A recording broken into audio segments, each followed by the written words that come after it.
परम श्रद्धेय मुनि भगवंत तथा साध्वी वृंद को चरण स्पर्श, मंचस्थ हमारे जैन बंधुओं का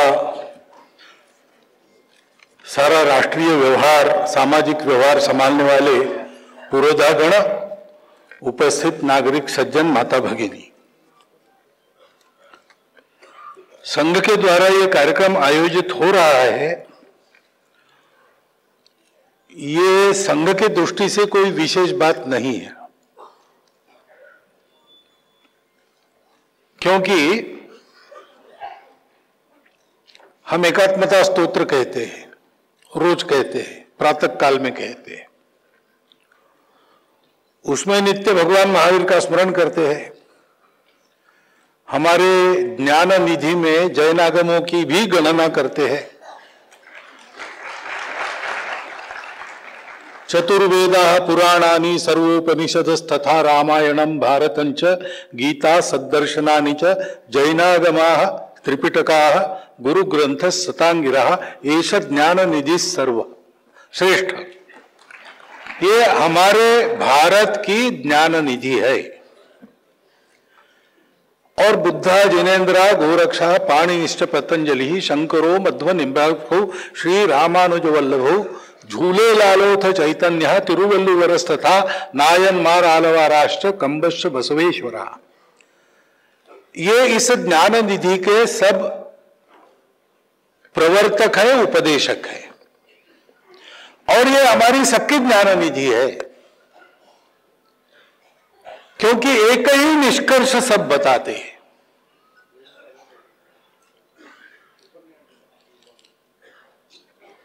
जब ज्ञान की खोज चली, दुनिया में भी चली, हमारे यहां भी चली,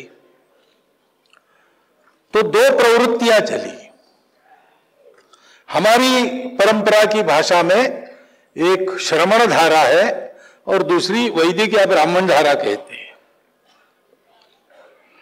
अंतर क्या था? खोज तो एक ही बात की करनी थी कि शाश्वत सुख कैसे मिलेगा, लेकिन निकले दो अलग दिशाओं में। सब में नहीं है, नहीं है, नहीं है, नहीं है ऐसा करते हुए जहां है वहां पहुंच जाएंगे।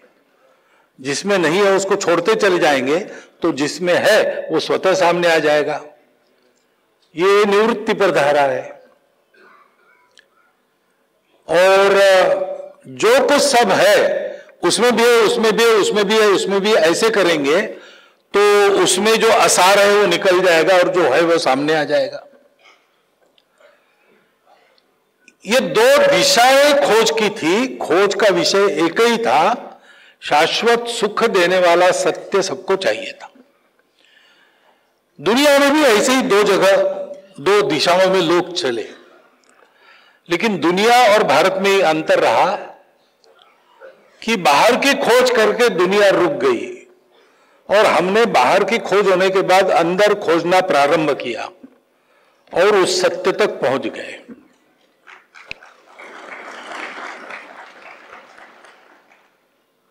अब वो सत्य है, लेकिन देखने वाले की दृष्टि है। तो पानी का गिलास है, कोई कहता है वो आधा भरा है, दूसरा कहता है आधा खाली है, तीसरा कहता है पानी कम है, चौथा कहता है गिलास बड़ा है। वर्णन अलग अलग है, वस्तु एक ही है, स्थिति एक ही है।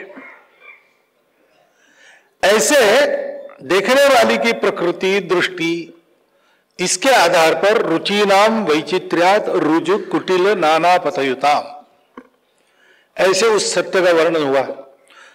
तो दर्शन धर्म अलग अलग बन गए, बने रहे और चल रहे, साथ चल रहे। क्योंकि सारा ये जो अपने अपने रुचि के लिए, प्रवृत्ति के लिए वैशिष्ट्यपूर्ण ऐसी जो यात्रा थी, वो अलग अलग प्रकार से चली, तो भी खोज एक चीज की होने के कारण जहां पहुंचे वो बात तो एक ही थी। साध्वी जी ने कहा कि महावीर को मानना सरल है, महावीर का मानना कठिन है। वो जो का है वो सबने एक ही बताया है, सत्य, करुणा, अहिंसा, पवित्रता और तपस। वो प्राप्त करने के लिए तपस आवश्यक है, बाकी तीनों बातें। और वो तपस का तरीका भी एक ही है कि बाहर की चीजों से मुक्त होकर अंदर के सत्य को प्राप्त करो। बाकी दुनिया ने सोचा कि सुख बाहर है, और बाहर की सुख दुनिया में देखा उन्होंने कि वो सुख टिकता नहीं है, वो बार बार प्राप्त करना पड़ता है। इसलिए उनका ध्येय बना कि ज्यादा से ज्यादा लंबा जियो और ज्यादा से ज्यादा भोग करो, और भोग की वस्तुएं कम है, भोग करने वाले बहुत ज्यादा है, तो स्पर्धा होगी।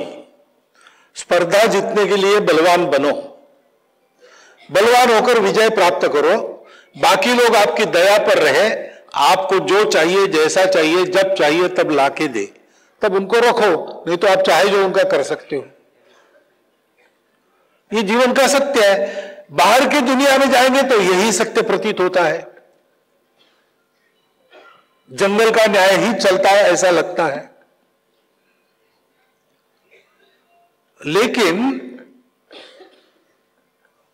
वहां अंदर की खोज करने के लिए वो भी जो खोजना था वो अलग था, उनको भौतिक सुख चाहिए था, इसलिए वो मोक्ष तक तो पहुंच गए। मोक्ष मिला नहीं, लेकिन उपासनाएं तो निकली। सृष्टि को चलाने वाला कोई है या नहीं है, इसको लेकर अलग अलग, लेकिन कुछ है। लेकिन वो किस लिए है, किस लिए चाहिए? ताकि भरपूर खा सकूं, भरपूर उपभोग कर सकूं। अब ये बाहर की जड़ दृष्टि है, वो सबको अलग अलग बताती और जोड़ती किसी को नहीं है, क्योंकि उसमें समन्वय नहीं है, उसमें स्ट्रगल है, संघर्ष है, स्पर्धा है। हमारे यहां लोगों ने बाहर का नहीं मिला, बाहर टिकने वाली बात मिली नहीं तो छोड़ा नहीं, उन्होंने अंदर खोजा और उनको जोड़ने वाला तत्व मिल गया। और इसलिए जब हम सत्य कहते हैं तो सत्य हम यही कहते हैं कि सब अपने हैं। महावीर स्वामी जी का उपदेश अभी जो आचार्यों ने बताया वही सारा है, उस पर मैं अधिक बोलूं इसकी आवश्यकता नहीं। सभी अपने हैं। सुख जड़ पदार्थों में नहीं है। तुमको अकेले को, एक व्यक्ति को जीना नहीं है, व्यक्तिवाद को छोड़ो, सबके साथ मिलजुल कर रहो, अहिंसा से चलो, संयम करो, अपरिग्रह करो, चोरी मत करो, दूसरे के धन की इच्छा मत रखो। ये सारी बातें जीने का तरीका जो बताया गया वो सबने समान बताया। और आज हम देखते हैं वो तो शाश्वत है, जैसा कहा गया। सारे विश्व की समस्याएं उसकी अनदेखी से निकली है। विश्व में कलह है, विश्व में दुख है। क्यों है? इसीलिए है कि पहले तो मिलजुल कर चलने की प्रवृत्ति नहीं, हम ही सही, बाकी सब गलत। तो बाकी सब अगर गलत है तो उनके लिए यही बताया जाता है कि तुम सुधर जाओ, नहीं तो हम छोड़ देंगे, या नहीं तो हम तुम्हारा कान पकड़कर अच्छे रास्ते पर लाएंगे, नहीं मानोगे तो हम मारेंगे, फिर भी नहीं मानोगे तो मार ही देंगे। और इसलिए सत्य को जानने के नाम पर कितने रक्तपात दुनिया में हुए और आज भी चल रहे हैं। वही बात सब लोग एक ही कर रहे हैं, लेकिन हर एक का स्थान अलग अलग है तो उसको अलग अलग दिखता है। सापेक्ष सब विचार करते हैं। मेरे सामने कोई बैठा है, ये तब तक है जब तक मेरा मुंह उनके सामने है। मैंने अगर मुंह फेर लिया तो वो सब मेरे पीछे हो जाएंगे। जगह किसी की नहीं बदलेगी, मेरी भी नहीं बदलेगी, उनकी भी नहीं बदलेगी। लेकिन मेरी जो अभी की स्थिति है उसके आधार पर मैं बोल रहा हूं, आप मेरे सामने बैठे। कोई मेरे साथ खड़ा है और पीछे देख रहा है, वो कहेगा कि सामने कहाँ है, वो तो पीछे है। इसको लेकर झगड़ा करेंगे, इसको लेकर झगड़ा करेंगे तो कलह ही होगा, युद्ध ही होगा, और क्या नहीं, और क्या होगा। और इसलिए अहिंसा की बात जो महावीर जी ने कही और उसका पराकोटि का एक आदर्श खड़ा किया, अभी जीवन बताया, उन्होंने सब सहन किया, कभी सामना किया नहीं, अपूर्व सहन शक्ति का परिचय दिया। सहन नहीं करना यानी कायर नहीं बनना, सहन नहीं करना यानी भाग नहीं जाना, सामना करना यानी प्रतिकार नहीं किया, लेकिन खड़े रहे, भागे नहीं। ये कौन कर सकता है? जो परम शक्तिशाली है वही अहिंसक बन सकता है। और इसलिए महावीर जी तो महावीर थे, चाहते तो सब कर सकते थे, लेकिन सद्भावना सबके बारे में है, सब अपने हैं और किसी को धक्का नहीं पहुंचाना है, तो मन वचन कर्म से पूर्ण अहिंसक रहे। उस अहिंसा की योग्यता भी प्राप्त करनी पड़ती है, ऐसी शक्ति, ऐसा संयम पहले धारण करना पड़ता है। आप देखिए, अभी की दुनिया को देखिए और अभी लड़ने वाले लोगों को देखिए, देश में या बाहर, लड़ने की भाषा वही करते हैं जिनको डर होता है। जो बलशाली है वो लड़ने की भाषा नहीं करते, वो समझाने की भाषा करते हैं, साथ बुलाते हैं, साथ चलने के लिए कहते हैं। और वो अगर सबको अपना मानते हैं तो दुर्बलों को बलशाली बनाते हैं। इस प्रकार का आचरण, अहिंसा का आचरण जो महावीर जी का आदर्श है, वो उन्होंने केवल उपदेश नहीं किया, ये सब जीकर बताया है। दूसरी बात है कि जड़ सुख के पीछे भागते हैं लोग, तो वो तो पूरा पड़ने वाला नहीं है किसी को। महात्मा गांधी कहते थे कि there is enough in universe for everyone's need, but universe cannot satisfy anyone's greed. आवश्यकता सबकी पूरी होती है, इतना सृष्टि में है, लेकिन लालच है तो एक के लालच को भी सृष्टि पूरी नहीं पड़ती। जड़ सुख के पीछे भागने वाले लालची हो जाते, क्योंकि और जड़ सुख तो अभी है, एक मिनट के बाद चला जाएगा।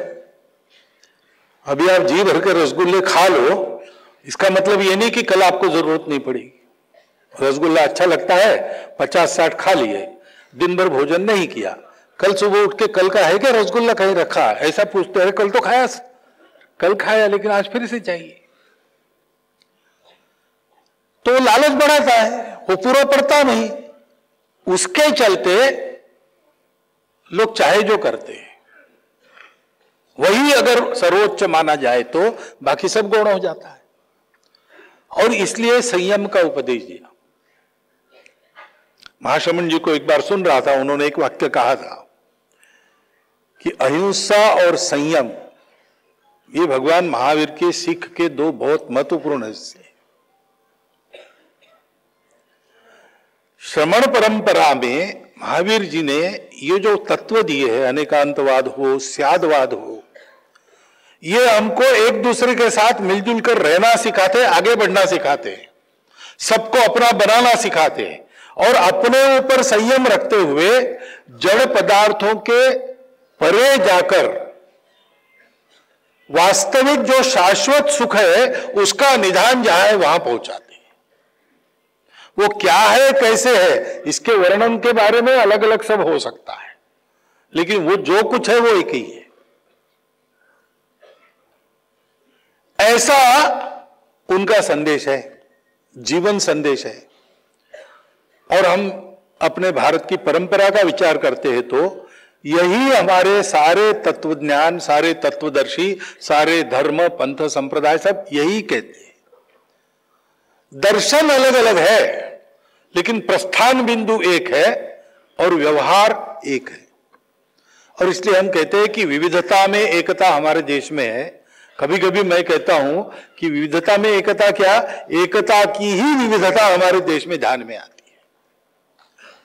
हम सब एक है, और हम एक है तो हम बड़े प्रतापी बन जाएंगे, सारी दुनिया को जीतेंगे, ऐसा नहीं है।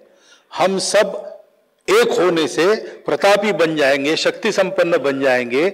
हमको दुनिया को जीतना नहीं है, हमको सारी दुनिया को जोड़ना है, क्योंकि हम मानने वाले और न मानने वाले ऐसा भेद न मानने वाले, मानने वाले और न मानने वाले इनका भेद करने वाले सारे उच्च तत्व कहते, लेकिन वो केवल मानने वालों के लिए होते, न मानने वालों के लिए नहीं होते। शुद्ध जड़वादी विचारधारा भी बात करती है न्याय की, सत्य की, अहिंसा की, लेकिन वो कहते हैं कि जो हमारा विचार मानते उनके लिए ये है, बाकी लोगों के लिए क्या है, बाकी लोग नष्ट हो जाएंगे, नहीं हुए तो हम करेंगे। हम संपूर्ण विश्व को एक जीव के रूप में देखते हैं और इसलिए उसमें किसी प्रकार का विभाजन नहीं करते। जो मानने वाले हैं वो हमारे है ही, जो न मानने वाले हैं वो भी हमारे हैं, उनको भी जोड़ना है। और इसलिए हम बनेंगे तो हम और लोगों को बनाने के लिए उसका उपयोग करेंगे, उनको बांधने के लिए उसका उपयोग नहीं करेंगे। एक ऐसा उच्च जीवन दर्शन हमारे यहां मिला है और हमको एक कर्तव्य है कि सारी दुनिया को ये रास्ता बताना, और उसका समय आ गया है, क्योंकि 2000 वर्षों में अनेक प्रकार के प्रयोग करके और विश्व अब ठोकरे खा रहा है, लड़खड़ा रहा है और भारत की ओर आशा से देख रहा है। भारत से उपाय मिलेगा ऐसा विश्व क्यों सोचता है?